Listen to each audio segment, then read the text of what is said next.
Ayon kay tatay, sabi nararamdaman niya na pahina ng pahina ang kanyang katawan. Ang sabi niya po, may hindi siya maiwanan dito. Nagbago ulit yung isip ko. Yan lang naiwanan sa akin.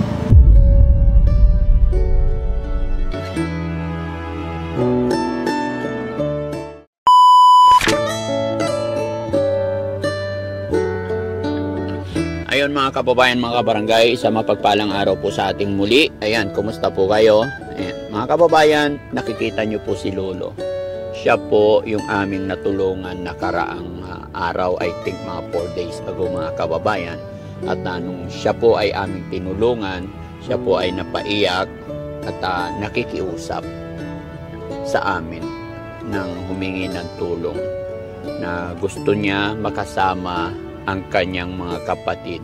Ayon sa kanyang mga kababayan, explain ko lang po, ang kanyang sinabi noon ay nananawagan siya nakaraang araw sa kanyang kapatid na nasa San Carlos City. Ayon kay tatay, sabi nararamdaman niya na pahina ng pahina ang kanyang katawan dahil sa kanyang edad na 92 years old. So sa kanyang kahilingan mga kababayan, naghiling kami sa ating mga kababayan na i-share ang video at ganun din kay Sam, kaya natagpuan namin or nakontak namin ang kanyang mga kapatid. So willing na rin po ang kanyang mga kapatid, mga kababayan, na iuwi po siya. So kaya naman ngayon ay muli namin siyang binalikan dito sa lugar na to. At salamat sa Panginoon dahil nakita na naman namin siya muli. So mga kababayan, samahan niyo po kami.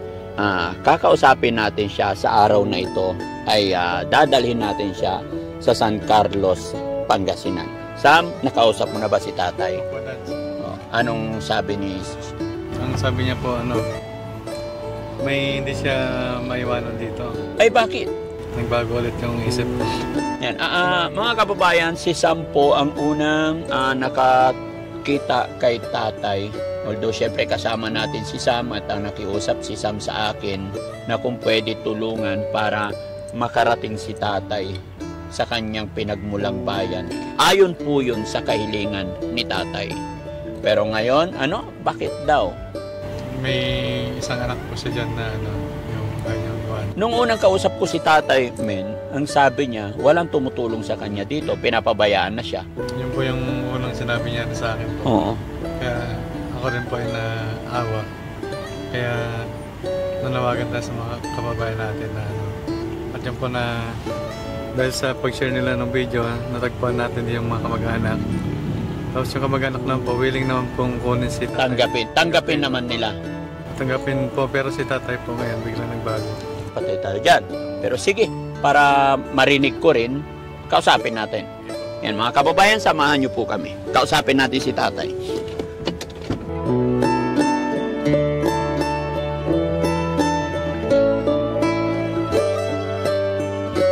Hello tay, magandang hapon. Magandang hapon. Kumusta na po? Oh? Masama ang buhay. Masama ang buhay? Bakit naman? Wala nang tumatanggap sa akin. Wala nang tatanggap sa'yo? Tay, nakausap na namin yung mga kapatid mo po sa San Carlos eh. Ha? Tanggap ka na po nila. Hindi nyo kilala yung mga yon. Tay, nakausap na namin yung kapatid nyo po. Verbal po yun. Ha? Verbal po yun. Kung talagang tanggap nila ako, hindi ako ang makikisiksik sa kanila. Kusa nila kung kukunin, may truck naman sila. May kotse sila. Tay, nakausap po namin sila, napanood nila yung video natin, naawa sila sa inyo. Awa? Hindi. Itong katotohanan na nangyayari sa amin. Opo. Nawalan sila ng bracelet sa Tay, napag-usapan na natin yung nakaraang araw. Makinig ka muna sa akin, Tay. Tay, in-upload namin yung video nung unang, di ba naalala mo, nagbinidyo ka namin na humingi ka ng tulong. Napanood po nila yung tay at naawa sila sa kapatid nila, which is ikaw yon. At Hindi ako makapaniwala. Opo. Hindi ako makapaniwala. Ano ibig mo sabihin, tay? Kilala ko sila, hindi mo sila kilala. Tay, opo, syempre. Pero Ano pong ibig niyong sabihin ngayon, tay? Ibig ko sabihin, nawalan sila ng bracelet. Kaya, stainless naman. Tay, pasensya ka na, hindi na kita mapatapos. Nangyari po yun, ilang taon na po nakalipas, mga malalakas pa kayo noon. Ngayon, matatanda na kayo, tay. Ilang taon ka na ngayon, tay? 92. Ihintayin ko ng kamatayan ko sa kalsada. Kaysa bumalik ako sa tao. Pagbibintangan ako ang pagkakaw. Bakit nung unang nakausap kita, tay, sabi mo gustong umuwi doon? Kasi, kung yung pag-uwi ko doon, yung okasyon doon, yung magkikita-kita kami lahat. Reunion. Yun. Kaya nga po tayo, nung unang nakausap kita, tay, umiiyak ka pa na nanghihina ka pa, sabi mo, nararamdaman mo, malapit ka ng mamatay. Ngayon, Nagbalik sa akin kasi alaala yung namatay, yung stainless na bracelet na yun. Ibininta. tay, yung pangyayaring yun, dekada na po ang nakalipas. Hindi lang isang dekada. 30 years ago na yata. Pero natagpuan din nila Oo. sa na-misplaced nila. O, kaya nga po, kaya nga ngayon gusto ka na nilang makasama ayon sa iyong kahilingan na karaang unang pagtatagpo natin. Noong naalala ko rin yung ginawa nila sa akin na nawalan sila ng singsing. Opo. Tay, matagal na yun. Ano? Oo, nawalan na sila ng singsing. Bumalik sa alaala ko. Kasi lahat ng bagay na nagpasakit ng loob ko, bumabalik sa akin. Nung nawalan sila ng singsing, ang sarap na sinabi sa akin, yung kahit 30 mil o 70 mil, mabilis niyong ibibenta, sabi sa akin. So, ibig sabihin, mabilis kong ibibenta. So, ibig sabihin nila, ako ang kumuha ng singsing na yon. Ngayon, ang sabi ko, hindi ko kinuha yun. Eh, sino naman ang kukuha? Ay, baka yung labandera niyo nakita niya sa bulsa niyo, kaya naitabi niya. Tay, ilang taon na nakalipas yun, tay? Siguro mga 40 years? Wala pa. Wala. Wala. Mga 30 years? Baka wala pang 20 years? Wala pa. Kasi elementary pa lang yung bunso ko eh. Oo, elementary pa lang. So, ayaw mo na ngayong umuwi, tay? Ayaw ko mamuhay. Ayaw mo na umuwi, nagbago na isip mo. Kasi kung napatawad nila ako doon sa ninakaw kong singsing na sinasabi nila, Tay, kalimutan mo na yung singsing, Sila, magpatawaran na kayong magkakapatid.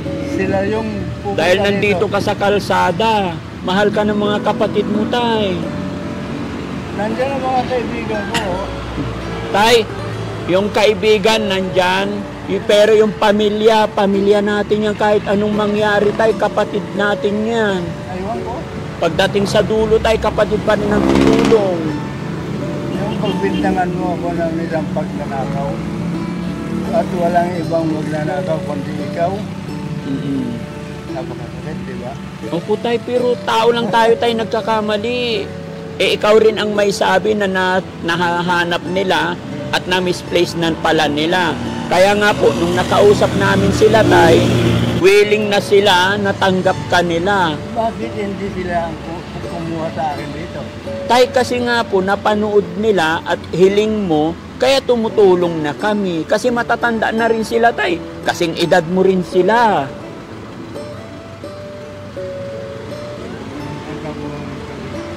Hindi ka nanakawan ng katulong mo, pero ang kapatid mo nanakawan ka. Napakasakit nun.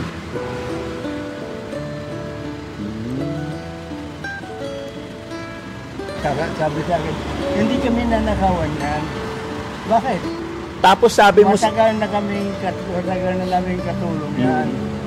Hindi, which is totoo naman, di ba tay? Ikaw din ang may sabi na na-misplace lang nila. So, hindi naman nagnakaw yung katulong, na-misplace lang. Oo. Sinabi mo. Kaya, kalimutan mo na yung tay, magkapatawaran na tayo. Pero, ibig sabihin, kung yung katulong mo, hindi ka nananakawan, pero yung kapatid mo, wala nang iba na nandito, kundi ikaw ang nanganakaw. So tay, nung unang nag-usap tayo tay, nasabi mo hindi ka mapatawad ng anak mo dito, hindi ka nila kinakausap, hindi pala totoo yon? Hindi. Totoo yun. Totoo. So bakit ayaw mong umuwi? Tanggap ka ng mga kapatid mo doon dahil sabi mo nung una, pinabayaan ka na ng mga anak mo dito, pati asawa mo, hindi ka na nila tinanggap at hindi ka nila mapatawad. Kahit na pinagsisihan mo na lahat ng iyong mga pagkakasala, o tapos nakahanap kami nakontak namin yung kapatid mo, gusto ko na nilang makasama. Actually, umiiyak sila eh.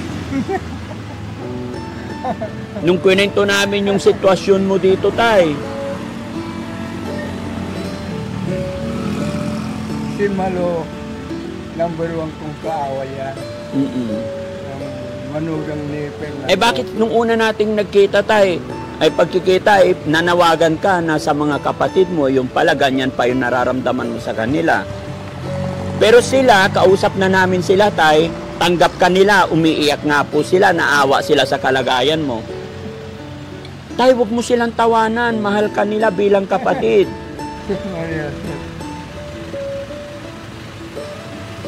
Marami nila. Medyo talagang matatawa. Bakit po? Yan si Malo, number 1 na nagbibintang sa akin na pinatira niya ako sa bahay niya. Kung bakit nagbibintangan niya ako nagnakaw. So, ibig sabihin, mas gusto mo na tayo na dito ka na lang muna sa kalsada. Sarap pa dito. Sige, tay. Kung ganyan ang desisyon mo, wala kami magagawa. Kasi kami po tutulong lang. Pero basta nandito lang kami parati, ha? Mag-iingat ka parati, tay.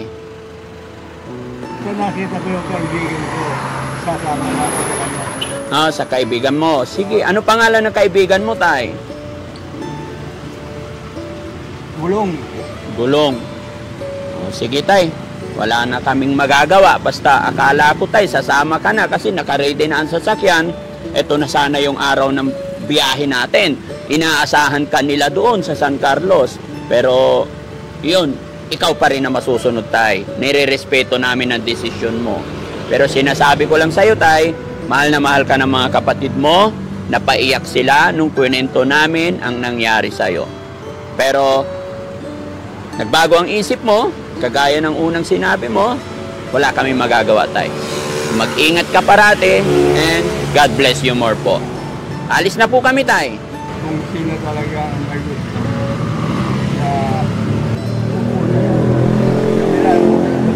Tay, umaasa rin sila sa amin. Kasi nga napanood nila kami na tinutulungan kita ay ka namin. dapat sila ang pupunta rito. May truck naman sila. Tay, matatanda na po kasi sila. Ha? Matanda na sila kagaya mo, yung mga kapatid mo. Ay, yung asawa ni Malo, batang-bata pa yun. Driver ng van nila, driver ng kotse nila. Sige, tay. Number 1 na kagalit ko yung mag-asawang yun. Sige, tay. Kung nandyan pa yung galit sa puso mo, talagang hindi kayo magkakapanag po. Pero basta kami, tutulong lang po. Kung ano yung gusto nyo, wala po kami magagawa. Ano po? Basta salamat po. Opo. Maraming salamat sa... Sige, tay. O, paalam na po, tay. So, ayan mga kababayan, no? Si tatay medyo nagbago yung isip niya. Ngayon, ayaw na po niyang sumama ulit. So, respect natin kung ano yung decision niya. At sa lahat po na nag-share ng videos namin para mahanap yung mga kapatid ni tatay, maraming salamat po. Ayan. Sa lahat ng nagmamahal kay tatay, God bless po sa atin lahat. Mabuhay po tayong lahat mga kababayan. Sakali man po, kung naibigan nyo, nagustuhan ninyo po ang programa o pagtulong na ginagawa ng Team Daddy Frankie, mangyari lang po, maglalambing po ako sa inyo. Paki-share po, paki-follow ang YouTube channel ni Daddy Frankie at sa ating page din, Daddy Frankie Official. Nang sa ganon ay mas makatulong pa tayo. Maraming salamat. God bless po sa atin lahat.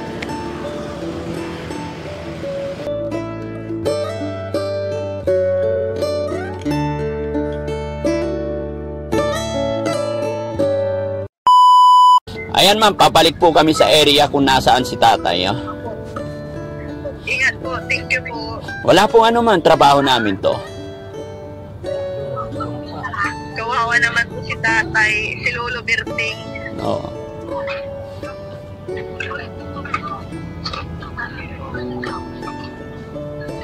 Mamayang gabi, i-upload namin kasi yung unang pagtatagpo namin ni tatay. Mapapanood nyo sa YouTube channel ko mamayang gabi, 708. Yan. Kaya po kami naawa dahil sa mga sinabi niya. Kaya kahit hindi ko pa na-upload yung mga videos ko, gumawa na kami ng paraan para ma-rescue si tatay. Kaya lang hindi ko lang talaga alam kung ano ang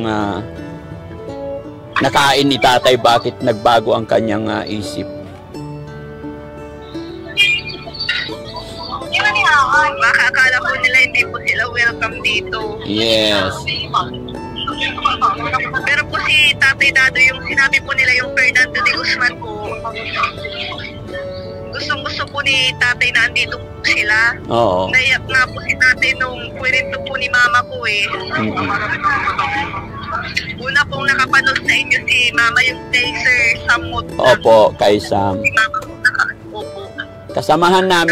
Kasamahan namin si Sam, kaya nagpasaklolo rin sa amin si Sam kasi ako yung may sasakyan.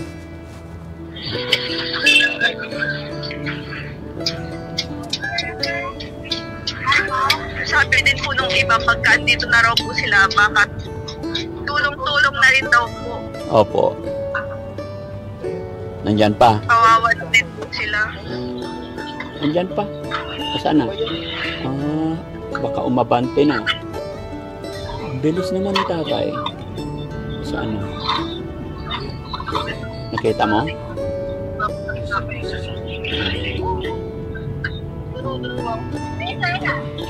Ayun. Okay. Ha? Hindi. Sige lang. Okay.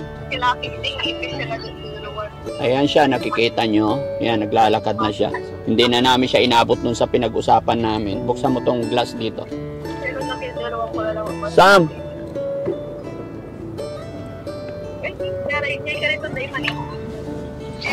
Oh, ito. Para marinig. Wait lang.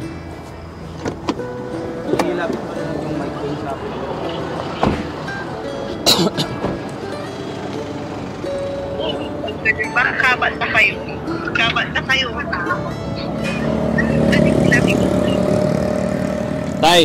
Tay, tabi tayo. Purong kakunti, tay, malaglagaw. Iyan. O, tay, ma'am, pakitanggal face mask. Ayan tayo, katunayan na nakausap namin yung mga kapatid mo po. Ayan, inaasahan ka nila na darating ka ngayong gabi. Hawakan mo ka. Oh, ayan. Usapin mo sila, tay. Asoto ng barako. Rakil.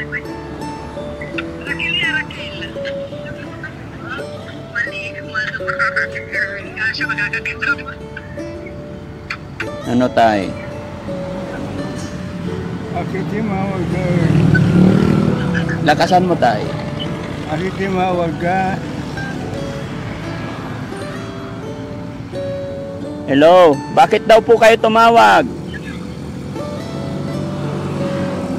Ito ang kaibigan ko matalik ko. Ha?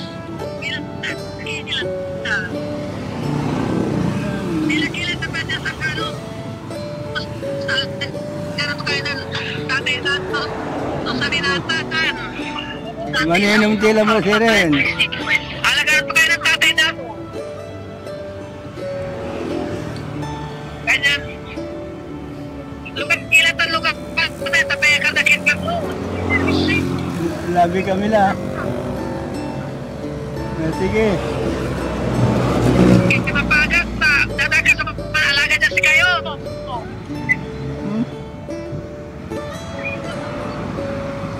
Masami sa bilay dyan, tanwa talapos. Masami sa bilay dyan, tanwa talapos ka. Wala mga kalibingiti kayo. Mali yun, tay. Magdadamay pa tayo na ibang tao.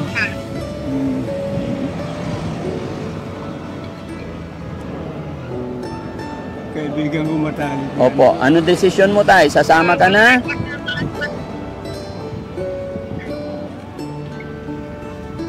Sige. O, sige daw. Okay. Hello po. Hello. Ay, shout out po, ma'am. Pangalan niyo po. Hello. Thank you, thank you. Ayan, ma'am, may nakakilala sa atin, mga kababayan. So, tay, last question. Sasama ka na sa amin papuntang San Carlos? Dalhin ka na namin sa iyong mga kapatid? Okay na? Ay, salamat sa Diyos. Akala ko. Tatay, ginujoke naman ako ni tatay. O, sige. Kaibigan ko kasi. Kaibigan mo. Pero tayo mga kapatid mo, nag-aalala talaga sa'yo. Yun Ha? lang ang nagmamalasakit sa akin. Ha? Yun lang ang nagmamalasakit sa akin. Ay, oo. Sige, tay. Marami nagmamahal sa'yo, tay. Sakay ka na, ha? Okay. Isakay nyo tong kariton ni tatay. Opo. Teka lang. Sakay natin ito. Sakay ko lang to, ma'am. Ayan, ma'am. Sasakay na po si tatay.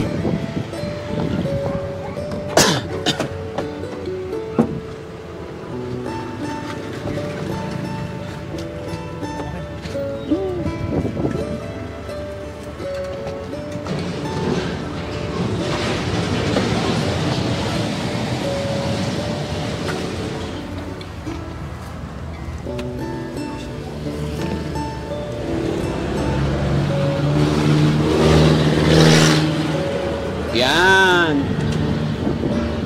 Sige. Ayusin din naman natin mamaya yan pag nasa na. Lalagyan mo ng karton. No? Sige, tay. Dito ka, tay.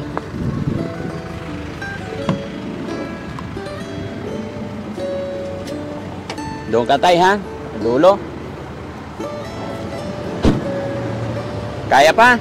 Nasabihin mo lang, tay, pag naiihi ka, ha? Sige. Hoop! Kaya pa ni tatay. So ayan mga kababayan, sakay na si tatay. Sakay na rin kayo. Doon ka sa dulo, tay. Ayan. Para hindi ka malaglag. Maliit na upuan to. Yun. Very good. Okay? Pa-picture daw muna si ma'am. Thank you po. Saan ka, sir? Malasiki po, Pangasinan. Pangasinan, Opo. Pangasinan. Sir. Salamat po, ha. Thank you. Kayo po, taga saan din? From Cavite pero based sa New Zealand, Wow. sa Auckland. So Thank, pinapanood kita. thank you so much po. More Ayun. power. God Marami bless. ka pang matulungan sana. Salamat. Yan si tatay, pakalat-kalat dito. Hinahanap siya ng kapatid niya ng San Carlos. Kaya ibabiyahin namin tonight. Opo. Parang may family shop siya eh. Opo, meron daw. Pero mamayang gabi i-upload ko yung unang tagpo namin. Bali second time ngayon. So ibabiyahe ko siya right now. Buti pumayag siya. Opo. Actually, yung phone na hawak ko, family niya yon. Kanina pinuntahan namin siya doon, hindi na siya pumayag. Pero tinawagan namin ng kapatid, pinalita namin na hindi na siya papayag. So nandoon na kami, nakiusap ang kapatid na balikan at silang may pag-usap. Thanks to God, pumayag na siya ulit. Buti nga pa pumayag na. Opo. Pangalan niya, ma'am? Mitch Orance po. Bigayda pala, sir. Ayan. Kanya pinapanood. Oh. I'm from Ayala Land. Sige, thank you. Ikaw po yan, ma'am. Yes, opo. Thank you so much po. Sir, Sir, God bless, sir. thank you. Salamat. Thank you. Sige, kasi baka magbago na naman. Thank you po.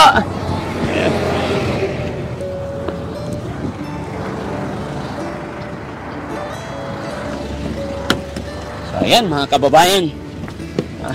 Sam, sa Makati na tayo? Sige, hintayin ka namin doon, ha? Okay. So, ayan mga kababayan. Thanks to God. Andyan na si tatay. Okay ka na, tayo, ha? Sabihin mo lang, tay, pag iihi ka, nagugutom ka, tatay ka, anything problem, magsabi ka lang, ha? So, ayan mga kababayan, gaya po ng aking sinabi, thank you so much and thank you, Lord, napapayag natin si tatay. At sana tuloy-tuloy na po. Kasi kawawa naman talaga si tatay na nandito lang siya sa kalsada, abutan ng init. ulan, araw. Pero ngayon, napanood nyo naman kung paano nag-alala ang kanyang mga kapatid. Kaya muli mga kababayan, papasalamat ang inyong lingkod. Pero siyempre, bago tuluyan magpaalam ang inyong lingkod, shoutout natin yung ating kababayan, followers na nakakilala sa atin, si Ma'am Michelle M. Oronce. Ayan, shoutout po sa inyo ma'am, mabuhay po kayo. Ayan, God bless po sa atin lahat. Mabuhay po mga kababayan natin na nasa ibang bansa, ganun din sa mga kababayan natin OFW. Ayan, mabuhay po tayong lahat. Salamat po sa walang sawang pagsuporta kay Daddy Frankie. Wala po ako sa inyong harapan kung hindi sa inyong patuloy at walang sawang pagsuporta. Ganun din po sa Team Rise Above. Ayan, Mama Maria Pasukoshi. Ayan, Tita Hanes. Lahat po, maraming salamat and God bless. Ayan mga kababayan, sunod-sunod po yung event namin. Although kailangan ni Tatay na ma-rescue. Pansin nyo yung boses ko ngayon, nag-iba na naman. Okay, so maraming salamat. God bless. Bye-bye po.